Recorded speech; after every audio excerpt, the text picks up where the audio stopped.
ದಾಖಲು ಮಾಡಿದ್ರು ಅದೇ ಈಗ ಸಂಕಷ್ಟ ಆಗಿರೋದು. ಅದೇ ಪ್ರಕರಣಕ್ಕೆ ಸಂಬಂಧಪಟ್ಟಂತೆ ಅವರ ಬಂಧನ ಆಗಿತ್ತು.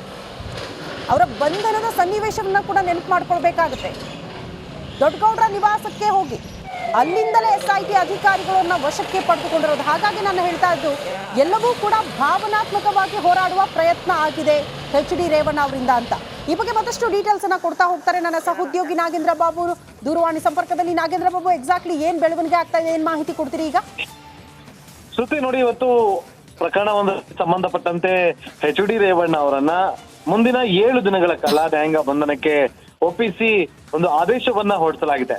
ಶ್ರುತಿ, ಇವತ್ತು ನ್ಯಾಯಾಲಯದ ವಿಚಾರವಾಗಿ ಒಂದು ವಾದ ಪ್ರತಿವಾದಗಳು ನಡೆಯುವಂತ ಸಂದರ್ಭದಲ್ಲಿ ಒಂದು ನ್ಯಾಯಾಂಗ ಬಂಧನ ಅಥವಾ ವಾಪಸ್ SIT ಕಸ್ಟಡಿಗೆ ಹೋಗ್ತಾರ ಅನ್ನುವ ಚರ್ಚೆಗಳಾಗ್ತಾ ಇತ್ತು. ಆದ್ರೆ ಎಲ್ಲ ಒಂದ್ ಕಡೆ ನ್ಯಾಯಾಂಗ ಬಂಧನವೇ ಬಹುತೇಕ ನಿಶ್ಚಿತ ಅಂತ ಕೂಡ ಹೇಳಲಾಗ್ತಾ ಇತ್ತು. ಸೊ ನ್ಯಾಯಾಂಗ ಬಂಧನ ಅನ್ನುವ ವಿಚಾರ ಬಂದಾಗ ಆ ಸಂದರ್ಭದಲ್ಲಿ ರೇವಣ್ಣ ಅವರು ಖುದ್ದು ನ್ಯಾಯಾಧೀಶರ ಮುಂದೆ ಒಂದಷ್ಟು ವಿಚಾರಗಳನ್ನ ಪ್ರಸ್ತಾಪ ಮಾಡೋದಕ್ಕೂ ಕೂಡ ಮುಂದಾಗ್ತಾರೆ. ಆಗ ನ್ಯಾಯಾಂಗ ಬಂಧನ ಅಂತೇಳಿ ಗೊತ್ತಾಗುತ್ತೆ. ತಕ್ಷಣ ಅವರು ಹೊರಗಡೆ ಬರ್ಬೇಕಾದ್ರೆ ಆವರಣದ ತುಂಬಾ ಜನ ಸೇರಿದಂತ ಹಿನ್ನೆಲೆಯಲ್ಲಿ ಅವರು ಸುಸ್ತಾಗಿ ಚೇರ್ ಮೇಲೆ ಕುಳಿತುಕೊಳ್ತಾರೆ. ಆ ನಂತರ ಅವರನ್ನ ಮತ್ತೊಂದು ಅದ್ರ ಪಕ್ಕದಲ್ಲಿದ್ದಂತ ಮತ್ತೊಂದು ನ್ಯಾಯಾಲಯದ ವಿಚಾರಕ್ಕೆ ಅಲ್ಲಿ ಆವರಣಕ್ಕೆ ಅವರನ್ನ ಶಿಫ್ಟ್ ಮಾಡ್ತಾರೆ. ಅಲ್ಲಿಗೆ ಹೋಗ್ತಾ ಇದ್ದಂತ HD ರೇವಣ್ಣ ಅವರು ಹತ್ಕೊಂಡೆ ಅಂದ್ರೆ ಭಾವನಾತ್ಮಕವಾಗಿ ಹೊರಗಡೆ ಬರ್ತಾರೆ. ಹತ್ಕೊಂಡೆ ಅವರು ಹೊರಗಡೆ ಬಂದು ಹೊರಗಡೆ ಬರ್ತಾರೆ. ಆ ಬೇರೆ ಕೊಠಡಿಗೆ ತೆರಳ್ತಾರೆ. ಉಳಿದ ಪ್ರಕ್ರಿಯೆ ಕೂಡ ಅಲ್ಲಿ ಅಧಿಕಾರಿಗಳು ಕೋರ್ಟ್ನ ಅಧಿಕಾರಿಗಳು ಪ್ರಕ್ರಿಯೆಯನ್ನ ಮುಂದುವರಿಸ್ತಾರೆ. ಆ ಬಳಿಕ ಅವರನ್ನ ಪರಪ್ಪನ ಅಗ್ರಹಾರದ ಹತ್ರ ಕರ್ಕೊಂಡ್ಬಂದ್ರು. ಈಗಷ್ಟೇ ಕೆಲವೇ ಕ್ಷಣಗಳ ಹಿಂದೆ ಅಷ್ಟೇ ಪರಪ್ಪನ ಅಗ್ರಹಾರ ಜೈಲಿನ ಒಳಗಡೆ ಅವರನ್ನ SIT ಅಧಿಕಾರಿಗಳು ಕಳಿಸಿಕೊಟ್ಟಿರುವ ಬಗ್ಗೆ ಈಗ ಮಾಹಿತಿ ಲಭ್ಯವಾಗ್ತದೆ. ಇನ್ನೊಂದು ಕಡೆ HD ರೇವಣ್ಣ ಅವರನ್ನ ಪರಪ್ಪನಗರದಲ್ಲಿರುವಂತಹ ಕೇಂದ್ರ ಕಾರಾಗೃಹಕ್ಕೆ ಕರ್ಕೊಂಡು ಬರ್ತಾರೆ ಅಂತ ವಿಚಾರದಲ್ಲಿ ಹೆಚ್ಚಿನ ಬಂದೋಬಸ್ತನ್ನ ಕೂಡ ಮಾಡಿಕೊಳ್ಳಲಾಗಿತ್ತು. ಶ್ರುತಿ. ಓಕೆ ನಾಗೇಂದ್ರ ಬಾಬು, ಈಗ ನಾವು ದೃಶ್ಯ ನೋಡ್ತಾ ಇದ್ವಿ. ಮೋಸ್ಟ್ಲಿ ಈಗ ದೊಡ್ಡ ಕುಟುಂಬ ಅಂತ ನಾನು ಬಳಕೆ ಮಾಡ್ತೀನಿ. ದೊಡ್ಡ ಕುಟುಂಬದ ಹಿಸ್ಟ್ರಿಯನ್ನ ಗಮನಿಸಿದ್ರೆ ಯಾರು ಕೂಡ ಈ ರೀತಿ ಜೈಲು ವಾಸ ಅನುಭವಿಸಿರುವ ಉದಾಹರಣೆಗಳಿಲ್ಲ. Mostly are the first time Revanna ಅವರು ಜೈಲು ವಾಸ ಅನುಭವಿಸ್ತಿದ್ದಾರೆ ಇವತ್ತಿನಿಂದ. ಮೋಸ್ಟ್ಲಿ ದೊಡ್ಡ ಮಟ್ಟದ ಮುಜುಗರ ಅಂತ ಅನ್ಸುತ್ತೆ. ಹಾಗಾಗಿ ಅದನ್ನ ಭಾವನಾತ್ಮಕವಾಗಿ ಹೋರಾಡುವ ಪ್ರಯತ್ನ ಪ್ರತಿ ಕ್ಷಣವೂ ಕೂಡ HD ರೇವಣ್ಣ ಅವರಿಂದ ಆಯ್ತು ಅಂತ ಅನ್ಕೊಳ್ಬಹುದಾ? ಎಸ್ ಶ್ರುತಿ, ನೋಡಿ, ರೇವಣ್ಣ ಅವರ ಪರ ವಕೀಲರು ಕೂಡ ಒಂದು ಕಡೆ ವಾದವನ್ನ ಮಂಡಿಸ್ತಾ ಇದ್ರೆ, ಮತ್ತೊಂದು ಕಡೆ ಇವತ್ತು ಕೋರ್ಟ್ನ ಆವರಣದಲ್ಲಿ ಕೂತು HD ರೇವಣ್ಣ ಅವರೇ ತಾನೇನು ತಪ್ಪು ಮಾಡಿಲ್ಲ, ತಾನು ತನಿಖೆಗೆ ಸಹಕಾರ ಕೊಡ್ತಾ ಇದ್ದೀನಿ, ನನಗೆ ಆಸ್ಪತ್ರೆಗೆ ಹೋಗೋದಕ್ಕೂ ಕೂಡ ಅವಕಾಶ ಮಾಡಿ ಕೊಡ್ಲಿಲ್ಲ, ನಿನ್ನೆ ವಿಚಾರಣೆ ಇದ್ದೇ ಇಲ್ಲ ಅಂತ ಹೇಳಿದ್ರು, ಏಕಾಏಕಿ ಬಂದು ವಿಚಾರಣೆ ನಡೆಸಿದ್ರು, ಈ ರೀತಿಯಾದಂತ ವಿಚಾರಗಳನ್ನ ಕೂಡ ಪ್ರಸ್ತಾಪ ಮಾಡ್ತಾರೆ. ಎಲ್ಲೋ ಒಂದ್ ಕಡೆ ಅವ್ರಿಗೆ ಜಾಮೀನು ಮಂಜೂರು ಆಗುತ್ತೆ ಅನ್ನುವ ವಿಶ್ವಾಸ ಇತ್ತು. ವಕೀಲರು ಕೂಡ ಅದೇ ವಿಶ್ವಾಸ ಕಂಡು ಬರ್ತಾ ಇತ್ತು. ಆದ್ರೆ ನ್ಯಾಯಾಂಗ ಬಂಧನಕ್ಕೆ ಒಪ್ಪಿಸ್ತಾ ಇದ್ದಂತೆ ಇಡೀ ಒಂದು ದೊಡ್ಡ ಕುಟುಂಬದಲ್ಲಿ, ದೊಡ್ಡಗೌಡರ ಕುಟುಂಬದಲ್ಲಿ ಒಂದು ರೀತಿಯಲ್ಲಿ ಭಾವನಾತ್ಮಕವಾಗಿ ಹೇಳ್ಬೇಕಂದ್ರೆ ಒಂದು ದುಃಖ ತಪ್ತವಾಗಿತ್ತು. ಯಾಕಂದ್ರೆ ಇಂತಹ ಒಂದು ಕಪ್ಪು ಚುಕ್ಕೆ ಅವತ್ತು ಕೂಡ ಆಗಿರ್ಲಿಲ್ಲ. ಈಗ ಜೈಲಿಗೆ ಪ್ರವೇಶ ಮಾಡ್ತಾ ಇರುವಂತದ್ದು ಇದೆಲ್ಲವೂ ಕೂಡ ಎಲ್ಲೋ ಒಂದ್ ಕಡೆ ಅವರಿಗೆ ಅಲ್ಲಿ ಬೇಸರವನ್ನ ತರಿಸುವಂತದ್ದು ಇಲ್ಲಿ ದೊಡ್ಡ ಮಟ್ಟದಲ್ಲಿ ಕಂಡು ಬರ್ತಾ ಇತ್ತು. ಶ್ರುತಿ. ಓಕೆ ನಾಗೇಂದ್ರ ಬಾಬು, ಏನ್ ನಿರೀಕ್ಷೆ ಮಾಡಬಹುದು? ಈಗ 7 ದಿನ ನ್ಯಾಯಾಂಗ ಬಂಧನ ಓಕೆ, ಬಟ್ ನಾಳೆ ಅವರ ಜಾಮೀನು ಅರ್ಜಿ ವಿಚಾರಣೆ ಇರೋದ್ರಿಂದ ನಿರೀಕ್ಷೆ ಮಾಡಬಹುದಾ? ಅವರ ವಿರುದ್ಧ ದಾಖಲಾಗಿರುವಂತಹ ಪ್ರಕರಣಗಳು, ಆ ಸೆಕ್ಷನ್ಗಳನ್ನ ನೋಡ್ತಾ ಹೋದ್ರೆ ಜಾಮೀನು ಸಿಗುವ ಸಾಧ್ಯತೆಗಳು ಇದೆಯಾ ಈ ಪ್ರಕರಣದಲ್ಲಿ, ಹೇಗೆ ಅಂತ?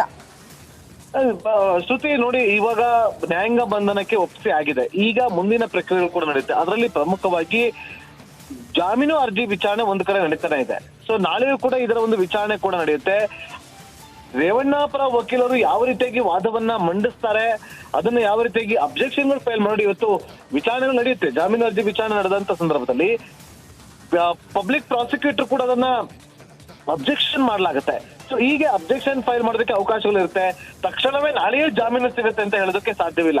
ಈಗ ಜಾಮೀನು ಅರ್ಜಿ ವಿಚಾರಣೆ ಶುರುವಾಗುತ್ತೆ. ಜಾಮೀನು ಅರ್ಜಿ ವಿಚಾರಣೆ ಆದ ಬಳಿಕ ಅದಕ್ಕೆ ಅಬ್ಜೆಕ್ಷನ್ ಮಾಡೋದಕ್ಕೆ ನ್ಯಾಯಾಧೀಶರು ಕಾಲಾವಕಾಶವನ್ನ ಕೊಡುವಂತ ಸಾಧ್ಯತೆಗಳಿರುತ್ತೆ. ಸ್ಪೆಷಲ್ ಪಬ್ಲಿಕ್ ಪ್ರಾಸಿಕ್ಯೂಟರ್ ಕೂಡ ಅದನ್ನ ಕಾಲಾವಕಾಶವಾಗಿ ಕೋರಿ ಅವರು ಕೂಡ ಒಂದಷ್ಟು ಮನವಿಯನ್ನ ಮಾಡಿಕೊಳ್ಳುವಂತ ಕೆಲಸಗಳಾಗುತ್ತೆ. ಈ ರೀತಿಯಾಗಿ ಒಂದಷ್ಟು ಪ್ರಕ್ರಿಯೆಗಳು ಮುಕ್ತಾಯ ಆದ ಬಳಿಕ ಅವ್ರಿಗೆ ಜಾಮೀನು ಸಿಗುವಂತ ಚಾನ್ಸಸ್ಗಳು ಇದೆ, ಅಥವಾ ತೀರಾ ಕಡಿಮೆಯೂ ಕೂಡ ಕಂಡು ಬರ್ತದೆ. ಈಗ ಹಾಕಿರುವಂತ ಸೆಕ್ಷನ್ಗಳೆಲ್ಲವೂ ಕೂಡ ಒಂದು ರೀತಿಯಲ್ಲಿ ಇವರ ಮೇಲೆ ಇರುವಂತ ಗಂಭೀರವಾದಂತ ಆರೋಪ. ಒಂದು ಕಡೆ SIT ತನಿಖಾ ತಂಡ ತನಿಖೆಯನ್ನು ನಡೆಸ್ತಾ ಇದೆ. ಸೊ ಈಗ ಒಂದು ಪ್ರಕರಣ ಅಲ್ಲ, ಬೇರೆ ಬೇರೆ ಪ್ರಕರಣಗಳಲ್ಲಿ ಹೆಸರು ಕೇಳಿ ಬಂದಿರುವಂತ ಹಿನ್ನೆಲೆಯಲ್ಲಿ SIT ತನಿಖಾ ತಂಡ ಆ ಪ್ರಕರಣದಲ್ಲಿಯೂ ಕೂಡ ಅವರನ್ನ ಮತ್ತೊಮ್ಮೆ ಕಸ್ಟಡಿಗೆ ಪಡೆದುಕೊಳ್ಳುವಂತ ಸಾಧ್ಯತೆಗಳು ಕೂಡ ಇಲ್ಲಿ ದಟ್ಟವಾಗಿ ಕಂಡು ಬರ್ತಾ ಇದೆ. ಹಾಗಾಗಿ ಕಾನೂನಾತ್ಮಕವಾದಂತಹ ಹೋರಾಟವನ್ನ ಮುಂದಿನ ದಿನಗಳಲ್ಲಿ HD ರೇವಣ್ಣ ಪರ ವಕೀಲರು ಯಾವ ರೀತಿಯಾಗಿ ಮಾಡ್ತಾರೆ ಅನ್ನೋದು ಈಗ ಸದ್ಯದ ಕುತೂಹಲ. ಶ್ರುತಿ. ಓಕೆ ನಾಗೇಂದ್ರ ಬಾಬು, ಮೋಸ್ಟ್ಲಿ ಈಗ ಪರಪ್ಪನ ಅಗ್ರಹಾರ ಜೈಲು ತಲುಪಾಗಿದೆ, ಒಳಗಡೆ ಪ್ರವೇಶ ಆದಂಗೆ ಕಾಣಿಸ್ತಾ ಇದೆ. ಮೋಸ್ಟ್ಲಿ ಇನ್ನು ಮುಂದೆ ನಮ್ಗೆ ಏನೇ ಮಾಹಿತಿ ಇದ್ರೂ ಕೂಡ ಜೈಲಾಧಿಕಾರಿಗಳೇ ಕೊಡಬೇಕು ಅಂತ ಅನ್ಸುತ್ತೆ, ಒಳಗಡೆ ಏನೇ ಇನ್ಫಾರ್ಮೇಶನ್ ಪಡೆದುಕೊಳ್ಬೇಕು ಅಂದ್ರೂ ಕೂಡ. ಬಟ್ ನೆಕ್ಸ್ಟ್ ಪ್ರಕ್ರಿಯೆಗಳ ಬಗ್ಗೆ ಮಾತಾಡ್ತಾ ಇದ್ದೀನಿ ನಾಗೇಂದ್ರ ಬಾಬು. ಆಕ್ಷೇಪಣೆ ಸಲ್ಲಿಸೋದಕ್ಕೆ SIT ಅಧಿಕಾರಿಗಳಿಗೆ ಹೇಳಲಾಗಿದೆ, ನ್ಯಾಯಾಲಯ ಅಂತದೊಂದು ಅವಕಾಶ ಮಾಡಿಕೊಟ್ಟಿದೆ ಅಂತ. ಈಗ ಆಕ್ಷೇಪಣೆ ಸಲ್ಲಿಸಿದ್ರೆ SIT ಅಧಿಕಾರಿಗಳ ಪ್ರಮುಖ ಅಂಶಗಳು ಏನಾಗಿರುತ್ತೆ ಅಂತ, ಯಾಕೆ ಅವರಿಗೆ ಜಾಮೀನು ಸಿಗಬಾರದು ಅನ್ನುವಂಥ ಪ್ರಶ್ನೆ ಬರುತ್ತೆ. ಹೈ ಪ್ರೊಫೈಲ್ ವ್ಯಕ್ತಿ ಆಗಿರೋದ್ರಿಂದ, ಹೈ ಪ್ರೊಫೈಲ್ ಕೇಸ್ ಆಗಿರೋದ್ರಿಂದ ಸಹಜವಾಗಿ ಸಾಕ್ಷ್ಯಾಧಾರಗಳ ನಾಶ ಮಾಡೋ ನಿಟ್ಟಿನಲ್ಲಿ ಅವರಿಗೆ ಪವರ್ ಇದೆ, ಆ ಕಾರಣಕ್ಕೆ ಜಾಮೀನು ಸಿಗಬಾರದು ಅಂತ. ಇಂಥ ಪ್ರಮುಖ ಅಂಶಗಳು ಏನು ಉಲ್ಲೇಖ ಆಗಬಹುದು ಅಂತ SIT ಅಧಿಕಾರಿಗಳಿಂದ? ಶ್ರುತಿ ನೋಡಿ, ಇವತ್ತು ಈ ಒಂದು ಪ್ರಕರಣ ಇದೆಯಲ್ಲ, ಕೇವಲ ರಾಜ್ಯ ಅಷ್ಟೇ ಅಲ್ಲದೆ ರಾಷ್ಟ್ರ ಮಟ್ಟದಲ್ಲಿಯೂ ಕೂಡ ಚರ್ಚೆಗಳಾಗ್ತಾ ಇದೆ.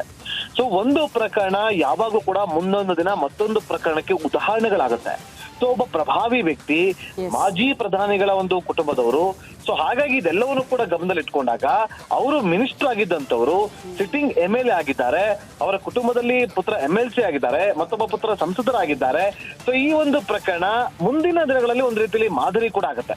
ಸೊ ಹಾಗಾಗಿ ನ್ಯಾಯಾಲಯವು ಕೂಡ ಇದನ್ನ ಸೂಕ್ಷ್ಮವಾಗಿ ಗಮನಿಸುತ್ತೆ. ಹಾಗೆ ಸೂಕ್ಷ್ಮವಾಗಿ ಗಮನಿಸಿ ಅದನ್ನ ಸೂಕ್ತವಾದಂತ ಒಂದು ತೀರ್ಪುಗಳನ್ನ ಪ್ರಕಟ ಮಾಡೋದಾಗ್ಲಿ, ಆದೇಶಗಳನ್ನ ಕೊಡೋದಾಗ್ಲಿ, ಅದನ್ನು ಕೂಡ ಸೂಕ್ಷ್ಮವಾಗಿ ಗಮನಿಸಲಾಗುತ್ತೆ. ಸೊ ಈಗ ಇಂತಹ ಒಂದು ಪ್ರಕರಣಗಳಲ್ಲಿ ನೋಡಿ, ಪ್ರಭಾವಿ ವ್ಯಕ್ತಿ ಅಂತ ನಾನು ಆಗ್ಲೇ ಹೇಳಿದೆ. ಮತ್ತೊಂದು ಕಡೆ ನೋಡಿ, ಇದು ಎರಡು ವಾದ ಪ್ರತಿವಾದಗಳು ನಡೀತಾ ಹೋಗುತ್ತೆ. ಒಂದು ಕಡೆ ಜಾಮೀನು ಕೊಡಬೇಕು ಅಂತೇಳಿ ಏನೇನ್ ಕಾರಣಗಳು ಕೊಡ್ತಾರೆ, ಅವರಿಗೆ ಆರೋಗ್ಯ ಸರಿ ಇಲ್ಲ ಅಂತ ಕೊಡ್ಬೋದು, ಅಥವಾ ಬೇರೆ ಬೇರೆ ಕಾರಣಗಳು ಇಟ್ಕೊಂಡು ಅವರಿಗೆ ತನಿಖೆಗೆ ಸಹಕಾರ ಕೊಟ್ಟಿದ್ದಾರೆ. ನೋಡಿ, ಇವತ್ತು HOD ರೇವಣ್ಣವರು ಒಂದು ಪರ ವಕೀಲರು ಹೇಳ್ತಾರೆ, ಅವರು ಬೆಂಗಳೂರಲ್ಲೇ ಇದ್ರು, ಎಲ್ಲೂ ಹೊರಗಡೆ ಹೋಗಿಲ್ಲ, SIT ಅವರು ಹೋಗ್ತಾ ಇದ್ದಂತೆ ತಕ್ಷಣ ಅವರು ಅರೆಸ್ಟ್ ಕೂಡ ಆಗಿದ್ದಾರೆ, ಅವರಿಗೆ ಸಹಕಾರ ಕೊಟ್ಟಿದೆ ಅಂತ ಹೇಳಿ. ಇದೆಲ್ಲವೂ ಕೂಡ ಮುಂದಿನ ದಿನಗಳಲ್ಲಿ ಜಾಮೀನು ಮಂಜೂರು ಮಾಡೋದಕ್ಕೆ ಸಹಕಾರಿ ಆಗುತ್ತೆ. ಯಾಕಂದ್ರೆ ಅವರು ಹೇಳ್ಬೋದು, ಮುಂಬರುವಂತ ದಿನಗಳಲ್ಲಿ ತನಿಖೆಗೆ ಕರೆದ್ರೆ ಖಂಡಿತವಾಗ್ಲೂ ಸಹಕಾರ ಕೊಡ್ತೀವಿ ಅಂತ ಹೇಳಿ. ಇದು ಒಂದು ಕಡೆ ಆದ್ರೆ, ಮತ್ತೊಂದು ಕಡೆ ಪ್ರಭಾವಿ ವ್ಯಕ್ತಿ ಇದ್ರೆ, ರಾಜಕಾರಣ ಇದ್ರೆ, ಸಾಕ್ಷ್ಯಗಳನ್ನ ನಾಶಪಡಿಸಬಹುದು ಅಂತೇಳಿ ಇದೆಲ್ಲವನ್ನು ಕೂಡ ಅಬ್ಜೆಕ್ಷನ್ ತರ ಹೇಳಿ ಡಿಫೆನ್ಸ್ ಅನ್ನ ಮಾಡಿ ಪಬ್ಲಿಕ್ ಪ್ರಾಸಿಕ್ಯೂಟರ್ ಇದನ್ನ ಕೊಡಬಾರದು ಅಂತ ನಿರಾಕರಣೆ ಮಾಡೋದಕ್ಕೆ ಅವರು ಮನವಿಯನ್ನ ಮಾಡ್ಕೊಳ್ತಾರೆ. ಶ್ರುತಿ. ಎಸ್ ನಾಗೇಂದ್ರ ಬಾಬು, ಧನ್ಯವಾದಗಳು ತಮ್ಮೆಲ್ಲ ಮಾಹಿತಿಗೆ.